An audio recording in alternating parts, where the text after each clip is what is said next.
this is genuinely scary. Because this wind is horrible.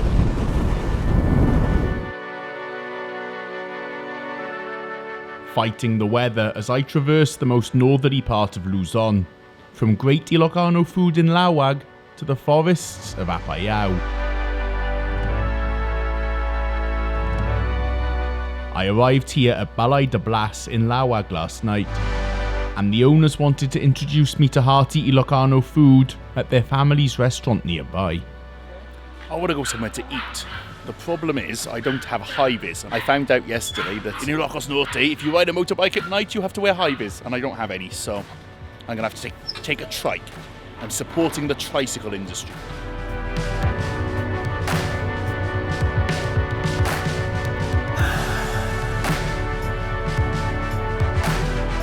This is one of their originals, actually.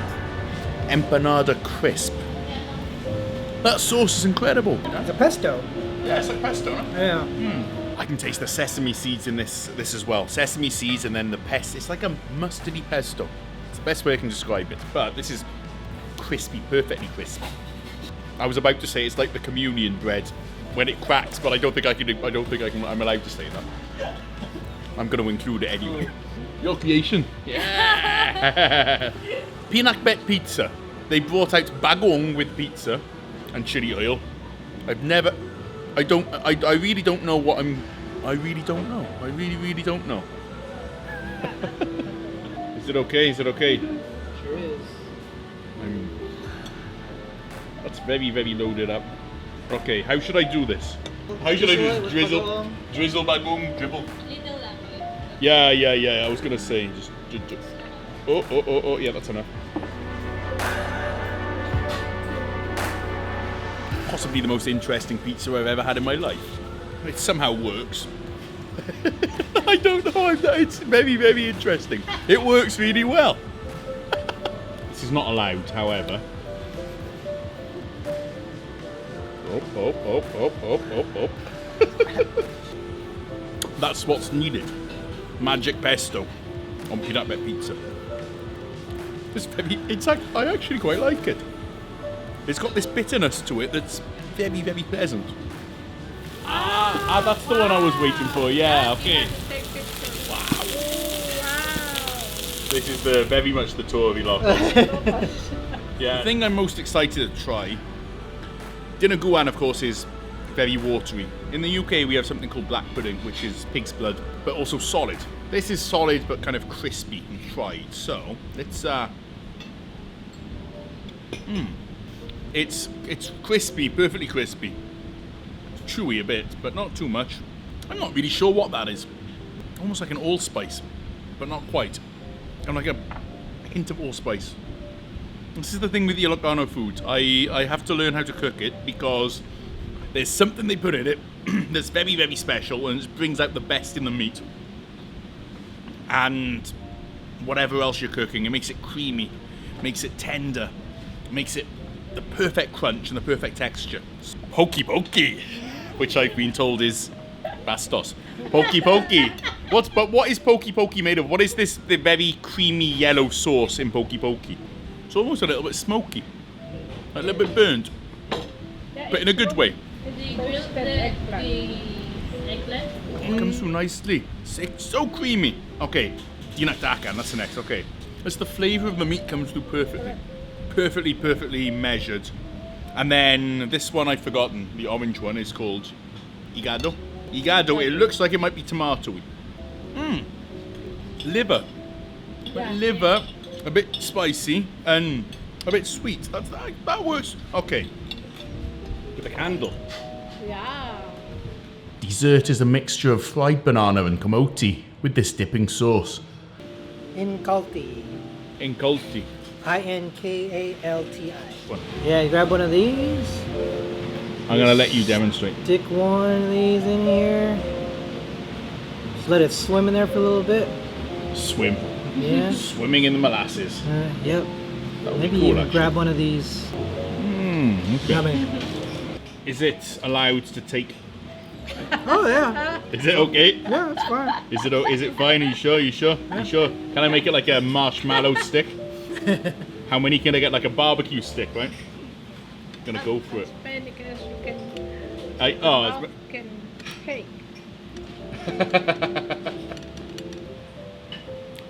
Yeah, I only take one on the stick. The sauce is awesome. I like the molasses.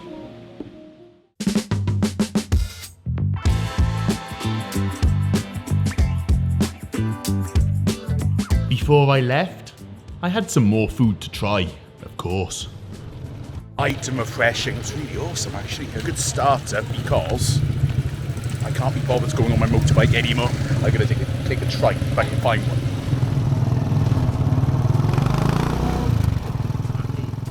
Laoag is a famous caverns area here in Laoag, serving more Ilocano classics. Okay, this one is igado, pork liver stew. It's got that meaty, almost herbal flavour. The spices are done just perfectly. It brings out the taste of the meat well. And the other one is beef imbaliktad or kilawin. So it's only cooked medium rare. Onions and ginger really come through there. It's just the meaty flavours are really respected here. I'm loving the food here and I'm loving the architecture too. It looks really cool. Gotta find another tricycle now. Oh, wait. Ow. I'm gonna have to visit the chiropractor again. Those tricycles, they're tiny, but they're very honest. Always 20 pesos. This church has the same. Well, my middle name is William, and this is also St. William's, so yeah, tenuously. They're the best kind of links. Very characteristic style for the time. So in 1580, this was built originally just wood and thatch, and then repaired many times because wood and thatch doesn't last. Very characteristic.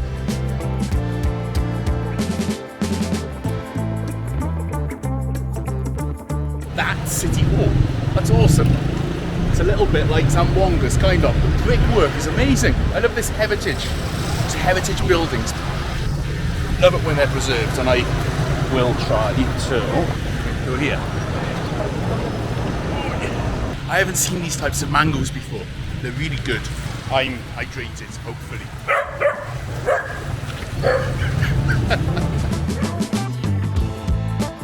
Now it's time to see more of the beauty of Ilocos Norte as I ride towards the northernmost point of Luzon.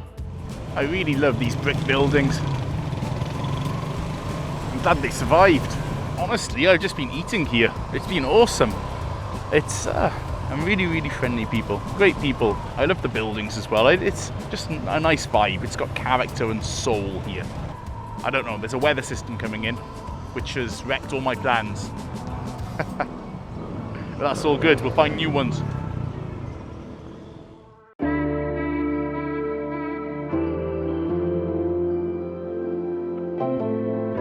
Leaving Laoag behind for the windy alley that is the northwestern coast of Luzon. This wind's absolutely crazy. I don't know if you can see the clouds there. Oh man, I've never experienced wind like this. Makes me feel like I'm gonna fall off my motorbike. Up here it's so calm, I say as the wind starts. I've never felt wind like it. I thought I was going to fall off the motorbike. It's crazy. That's why lighthouses like these are needed, because in stormy weather, if the boats run out there, which I don't see any at all, for good reason, they need this. Completed in 1892, the tower is now closed due to a recent earthquake, but it still lights the sometimes difficult seas to the north. That is the stairs of the tower, and yes, the inside of the tower. So a spiral stairs, 64th step, and that is the old lights of the lighthouse. They call kerosene lamp, and then connected by the light pressure vessel. Before, sir, no, there have no current before in 1890, so that they can use kerosene gas.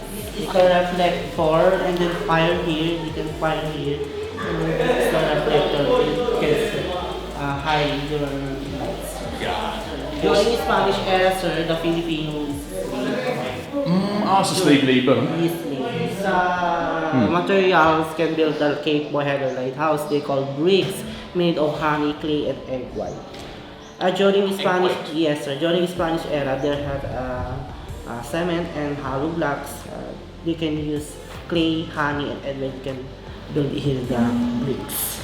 Organic bricks. Yeah. And then here, that is the window answer. This is they call copies made of shell. During 1890s, the window. This is the original doorknob during Spanish era. Antique. Yes, sir. Wow. Antique. Yeah. And this is nice also, but this is newer. This is the new. Also nice. Decoration, no? So this is the honey egg brick. That is the old kitchen during Spanish era. Just firewood, no? Yes. Yeah. No gasol then. No gasol. So the bricks are burnt away. Spanish era, sir. They can use rainwater. The rainwater going to down here. And now, sir, the tourist is wishing well. Wishing well. Oh yeah. if you want Original tarpaulin. Hands-on industry. Aye, from UK, no? Yes. So even the Spanish boats from UK back then. I thought they're enemies, no. Everyone's awesome up here. Everyone's really friendly. Why don't I capture any of it? I gotta carry on. I need to eat something.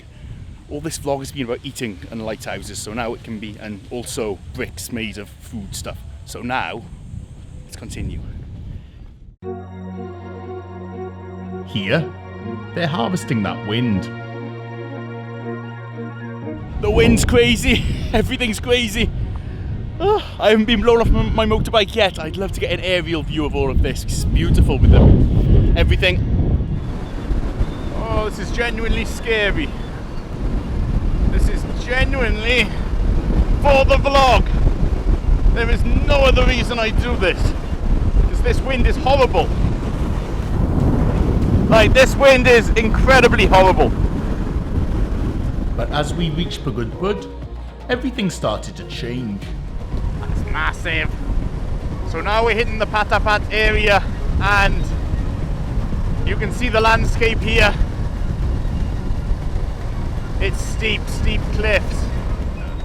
Wow, that's an awesome view. Man, it's incredible. Oh.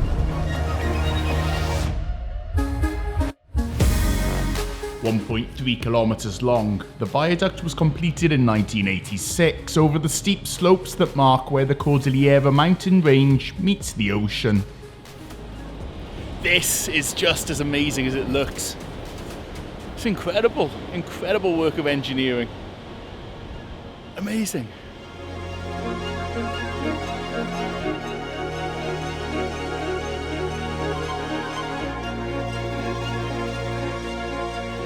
Go, a bit of mudding. So you have the dual problems here. It'll fall into the ocean or it'll fall out the mountain. So you've got these massive slope control things, whatever on earth they're called, giant nets. It's just an incredible landscape, really. This is the northern part of the mainland Philippines. It's very far north. And so we're exposed to all of this kind of stuff.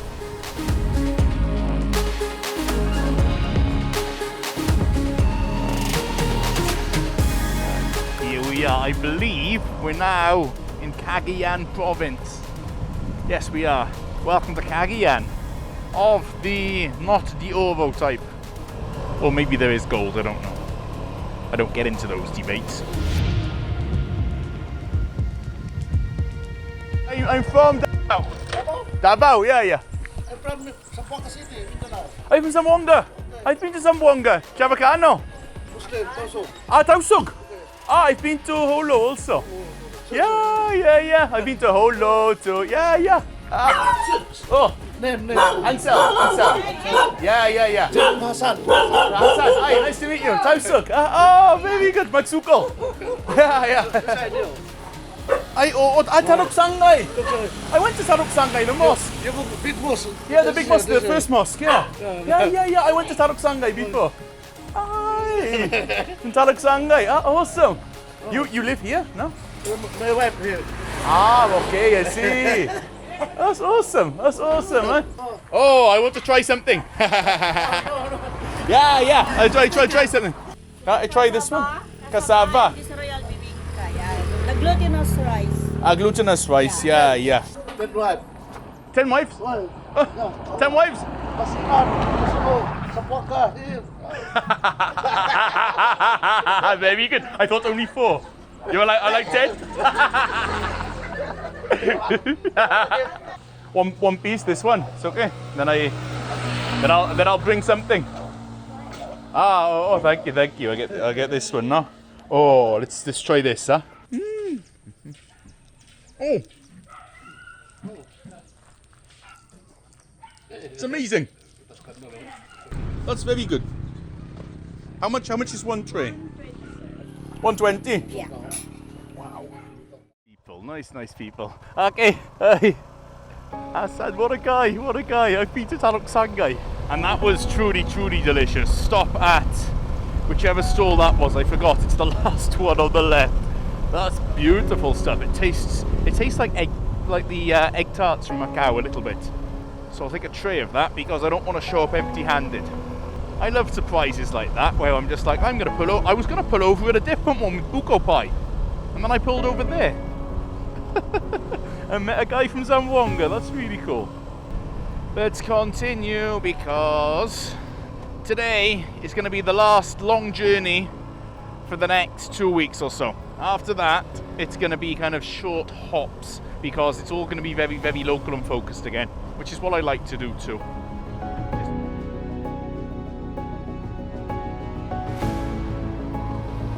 Let's do it.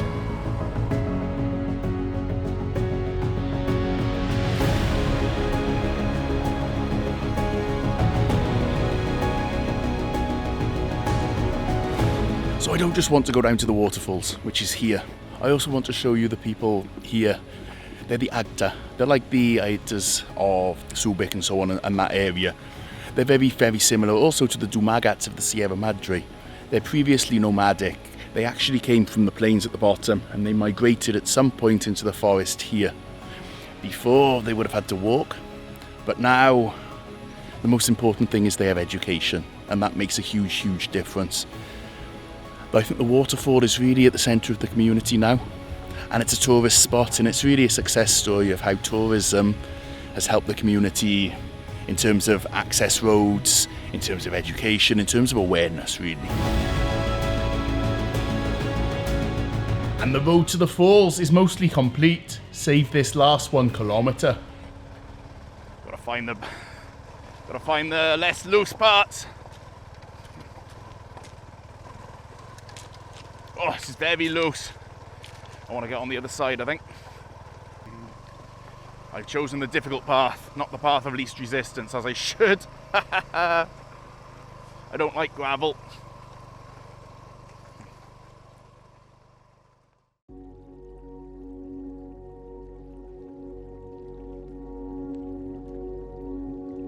Apayao's forest is still mostly intact, which means that water flows all year round. So the reason why they came to Bayugaw Falls because of the missionary, the Baptist school. So that's why they invited them to come and bring their families here. And when they reach Bayugaw Falls, they also find same tribes like them, like the Agtas.